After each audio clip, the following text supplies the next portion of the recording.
At maaari pong isang araw, hindi po natin alam kung ngayon o bukas, sa makalawa, ay iahain po sa akin ang warrant of arrest upang ako po ay arestuhin, upang hindi ko na may pagpatuloy ang aking gustong mangyari na matukoy po natin ang mga may kagagawan ng lahat ng ito at mapanagot natin sila. Magandang gabi po sa inyong lahat, mga kababayan.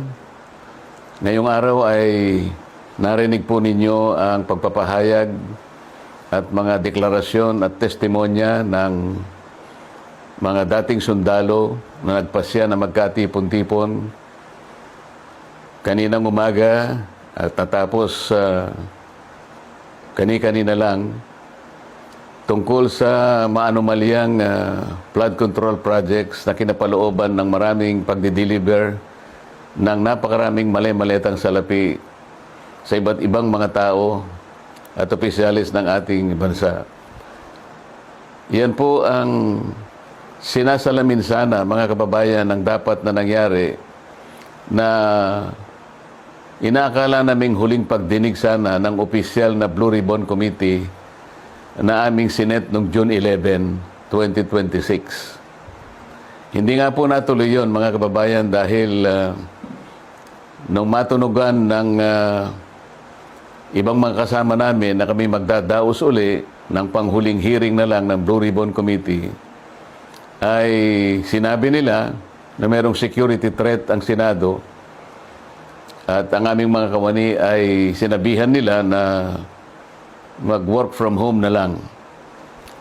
Dahil po sa security threat at nagkaroon po ng napakaraming mga tanod sa Senado at wala naman po kaming magagamit na mga kawani, hindi po natuloy yung June 11 hearing na yon.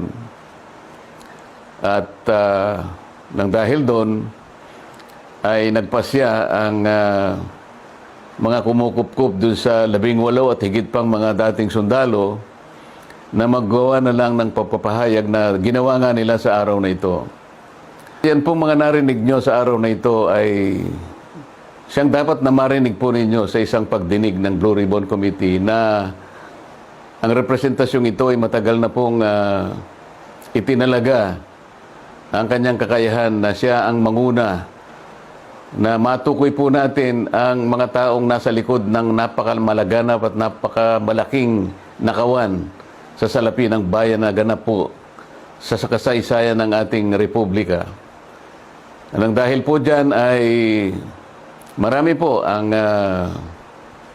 nagkaroon ng galit sa inyong lingkod at ako po ay kinasuhan nga ng kahit mga imbentong mga kaso. At maaari pong isang araw, hindi po natin alam kung ngayon o bukas, sa makalawa, ay iahain po sa akin ang warrant of arrest upang ako po ay arestuhin, upang hindi ko na may pagpatuloy ang aking gustong mangyari na matukoy po natin ang mga may kagagawan ng lahat ng ito at mapanagot natin sila.